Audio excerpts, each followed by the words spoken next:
واجعله لنا إماما. Assalamualaikum warahmatullahi wabarakatuh. Bismillahirrahmanirrahim. Alhamdulillahilladzi bi ni'matihi tatimmus shalihat wa bi fadlihi tanzilul barakah. Wassalatu wassalamu ala Rasulillah Sayyidina Muhammadinil Mustafa wa ala alihi wa sahbihi wa mawalah. Wala haula wala quwata illa billahil aliyil azim. Amma ba'du.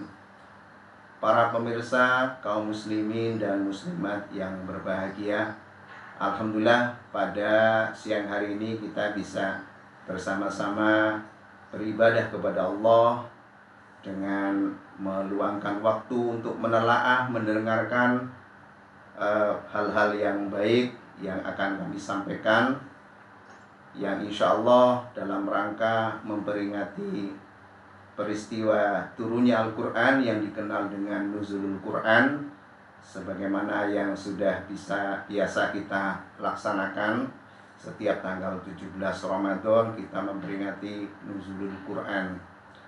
Hadirin yang saya hormati, alhamdulillah pada hari ini puasa kita sudah mencapai pada hari yang ke-16. Besok tanggal 17 kita akan peringati Nuzulul Quran. Mudah-mudahan puasa kita diterima oleh Allah Subhanahu wa taala dengan banyak memanfaatkan waktu bertafakkur, bertafarruq, membaca Al-Quran, tarawih, dan segala macam ibadah yang bisa kita lakukan di bulan suci Ramadan, terutama mengisi pada malam-malam bulan Ramadan tahun 1441 Hijriah ini. Hari ini yang saya hormati kaum muslimin muslimat yang berbahagia, peringatan Nuzul Quran ini penting untuk kita laksanakan dalam rangka untuk memberikan peringatan kepada kita, kepada kaum muslimin dan muslimat, bahwa Nuzul Quran ini adalah sebuah peristiwa penting, peristiwa besar yang menjadi tonggak sejarah peradaban umat Islam, sehingga kita bisa menjadi umat yang baik, umat yang banyak beribadah kepada Allah, akhirnya tumbuh iman dan takwa dengan banyak mengkaji Al-Quran. Ada dua hal yang patut kita renungkan dalam rangka memperingati Nuzulul Quran. Dalam memperingati Nuzulul Quran pada tahun ini, kami akan menyampaikan satu hal yang pokok, yakni bagaimana kita berkomunikasi kepada Allah.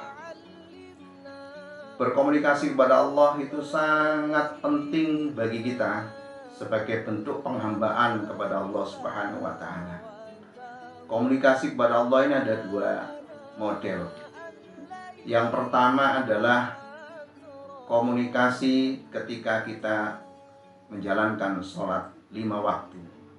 Itu bentuk kita menghadap kepada Allah, berkomunikasi secara ritual kepada Allah, menjalankan sholat 5 waktu, diawali dari takbir dan diakhiri dengan salam. Ada beberapa syarat yang harus kita penuhi, termasuk rukun-rukun, karena berhadapan dengan Allah ada sesuatu yang tidak sama ketika kita berhadapan dengan manusia yang lain. Bayangkan, kita dipanggil presiden saja harus bersiap-siap dengan segala sesuatu, penampilan kita yang luar biasa. Bagaimana kita mau berhadapan dengan Allah dengan kondisi ala kadarnya? Nah, oleh karena itu, berkomunikasi dengan Allah melalui sholat adalah sesuatu yang sangat kita perhatikan, supaya kita betul-betul menghormati diri kita sendiri sebagai hamba kepada Allah untuk mengagungkan kebesaran Allah, sehingga sholat kita dengan terpenuhinya syarat dan rukunnya diterima oleh Allah Subhanahu wa taala. Bentuk komunikasi yang kedua adalah ketika kita membaca Al-Quran. Ketika kita membaca Al-Quran, kita sedang berkomunikasi dengan kalam-kalamnya Allah. Kalam-kalam Allah yang tertuang dalam Al-Quran adalah sebuah pelajaran besar bagi kita. Sehingga ketika kita membaca Al-Quran, itu bentuk dari kita komunikasi dengan kalamnya Allah. Nah, oleh karenanya ada batasan-batasan yang harus kita lakukan bagaimana kita membaca Al-Quran. Kita harus bersuci, kita membaca dengan benar sesuai dengan tajwid yang ada. Sehingga membaca Al-Quran itu tidak sama dengan membaca buku, membaca koran, maupun membaca hal yang lain yang tidak terbatasi dengan tata aturan yang baik. Nah, oleh karenanya dua macam hal komunikasi ini perlu menjadi perhatian kita supaya kita tidak sembrono. Bagaimana komunikasi yang pertama berupa sholat menghadap kepada Allah dengan terpenuhinya rukun dan syaratnya.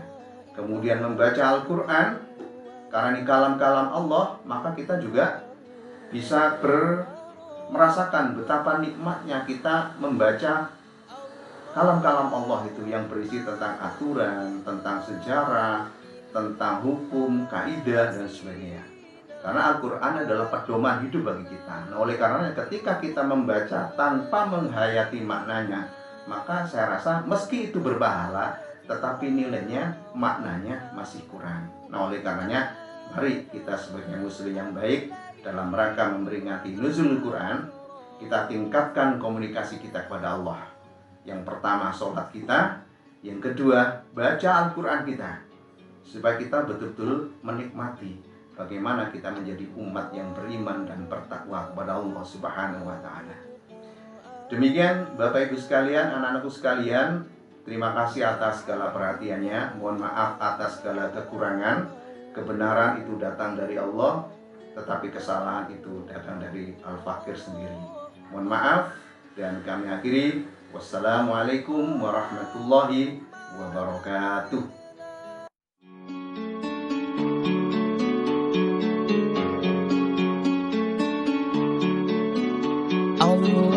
Allahumma arhamna bil Qur'an waj'alhu lana imaman wa nuran wa hudan wa rahmah. Allahumma dhakkirna minhu ma nasina وعلمنا منه ما جهلنا وارزقنا تلاوته آناء الليل وأطراف النهار.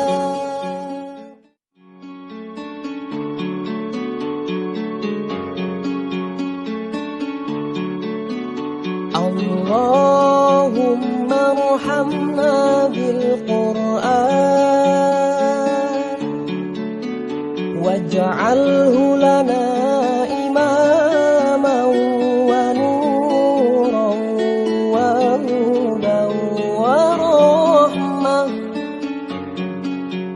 Allahumma dhakkirna minhu ma nasina وعلمنا